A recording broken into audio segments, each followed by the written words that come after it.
గత ప్రభుత్వంలో వాళ్లదే హవా. మంత్రులు ఎమ్మెల్యేలుగా పనిచేశారు. వైసీపీ హయాంలో హద్దు అదుపు లేకుండా కల్పించిందల్లా తమదేనని చెలరేగిపోయారు. దోచుకున్నారు, దాచుకున్నారు. వారి అక్రమాలు అంతా ఇంత కానే కాదు. అవినీతి అక్రమాలకు పాల్పడినట్లు ఆరోపణలు ఎదుర్కొంటున్న ఆ ఫ్యాన్ పార్టీ నేతలపై కూటమి సర్కారు జూలు విధులుస్తోంది. అలాంటి వారిని వదిలిపెట్టే ప్రసక్తే లేదంటూ వారిని వెంటాడుతోందట. పోలీసులు నోటీసులు ఇచ్చినా విచారణకు రాకుండా వారు లైట్ తీసుకుంటున్నారట. ఇంతకు దర్యాప్తు సంస్థలకు సహకరించకుండా తప్పించుకు తిరుగుతున్న ఆ నేతలు ఎవరు? అవినీతి అక్రమాలకు పాల్పడినట్లు వారిపై వస్తున్న ఆరోపణల సంగతి ఏంటి? Let us watch the story.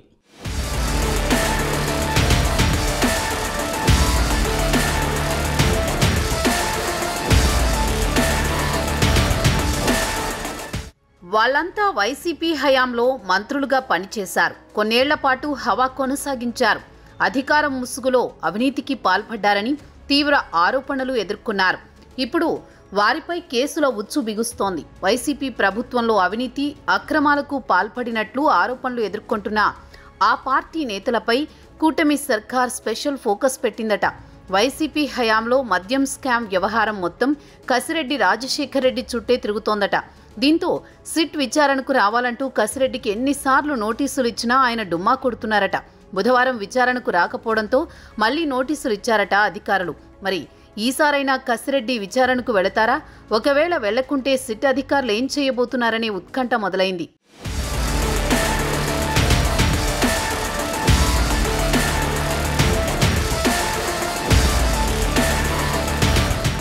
ఇటీవల కసిరెడ్డికి నోటీసులు ఇచ్చేందుకు వెళ్లిన సమయంలో కూడా హైదరాబాద్లో ఆయన లేరని అధికారులు గుర్తించారట. దీంతో ఆయన ఇంటికి నోటీసులు అంటించి ఆయన బంధువులకు కూడా నోటీసులు ఇచ్చారట పోలీసులు. ఇంతకుముందు 2 సార్లు నోటీసులు ఇచ్చినా కూడా కసిరెడ్డి మాత్రం విచారణకు హాజరు కాకుండా డుమ్మాలు కొడుతున్నారట. వైసీపీ హయాంలో వేల కోట్ల లిక్కర్ అవినీతి జరిగిందని ప్రతిపక్షంలో ఉన్న సమయంలో టీడీపీ ఆరోపించింది. కూటమి ప్రభుత్వం ఏర్పడిన తర్వాత లిక్కర్ స్కామ్పై స్కాన్ చేయాల్సిందే అంటూ విచారణకు ఆదేశించింది ప్రభుత్వం. అయితే వైసీపీ హయాంలో కీలకంగా వ్యవహరించిన విజయసాయిరెడ్డి పార్టీకి రాజీనామా చేసిన తర్వాత లిక్కర్ స్కామ్లో కర్త కర్మ క్రియ అంతా కసిరెడ్డి అంటూ ఆరోపించి పెద్ద బాంబే పేల్చారు. దీంతో అధికారులు కసిరెడ్డి పాత్రపై ఫోకస్ పెట్టి ఆధారాలు సేకరించే పనిలో నిమగ్నమై ఉన్నారట. ఏ లిక్కర్ కంపెనీ నుంచి ఎంత సరుకు కొనాలో, ఏ రోజు ఏ బ్రాండ్లు ఎంత మేరకు విక్రయించాలో ఇదంతా కసిరెడ్డే నిర్ణయించేవారని రాజకీయ వర్గాల్లో టాక్ వినిపిస్తోంది. అయితే నోటీసులకు కూడా కసిరెడ్డి స్పందించకపోవడంతో ఇక ఆయనకు లుకౌట్ నోటీసులు జారీ చేసేందుకు అధికారులు రంగం సిద్ధం చేశారట.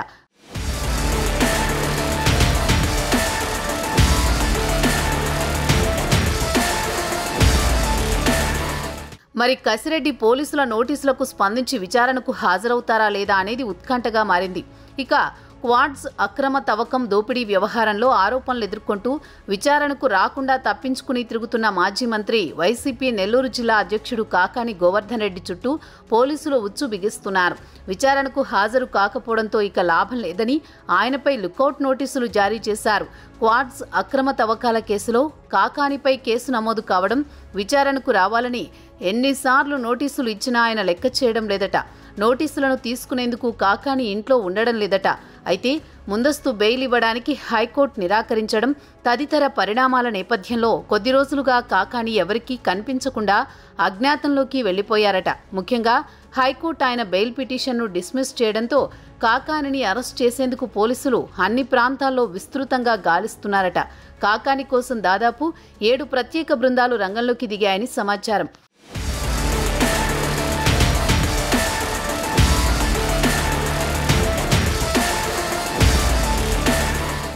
ఏపీతో పాటు హైదరాబాద్, బెంగళూరు, చెన్నై నగరాల్లో సైతం వేటాడుతున్నట్టు సమాచారం. కాకాని కనిపిస్తే చాలు వెంటనే అరెస్ట్ చేసేందుకు పోలీసులు రెడీగా ఉన్నారట. ఇదిలా ఉంటే గత వైసీపీ ప్రభుత్వంలో పనిచేసిన వైసీపీ మంత్రులు తీవ్ర ఆరోపణలు ఎదుర్కొన్నారు.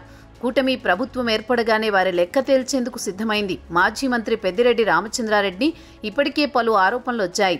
మదనపల్లి భూదస్త్రాల కేసులో ఆయనపై ఆరోపణలు వచ్చాయి. లిక్కర్ స్కామ్పై కూడా ఆయన వైపే వేళ్లు చూపిస్తున్నాయి. రేషన్ బియ్యం వ్యవహారంపై మాజీ మంత్రి పేర్ని నానిపై కేసులు నమోదయ్యాయి. మాజీ మంత్రి కొడాలి నానికి కూడా కేసులు వెంటాడుతున్నాయి. అప్పట్లో చంద్రబాబు ఇంటిపై దాడికి సంబంధించి మాజీ మంత్రి జోగి రమేష్పై కేసు నమోదైంది. విచారణకు కూడా హాజరయ్యారు. అలాగే మాజీ మంత్రి రజనీపై కేసు నమోదైంది. మరో మాజీ మంత్రి రోజాపై ఆడుదాం ఆంధ్ర అవినీతికి సంబంధించిన ఆరోపణలు వస్తున్నాయి. త్వరలోనే ఆమెపై కూడా కేసు నమోదు చేసే అవకాశం ఉందని తెలుస్తోంది. మరి వీళ్లైనా పోలీసుల నోటీసులకు స్పందించి విచారణకు హాజరవుతారా లేక కాకాణిలాగే అజ్ఞాతంలోనే ఉంటారా అన్నది రాబోయే రోజుల్లో తేలిపోతుంది.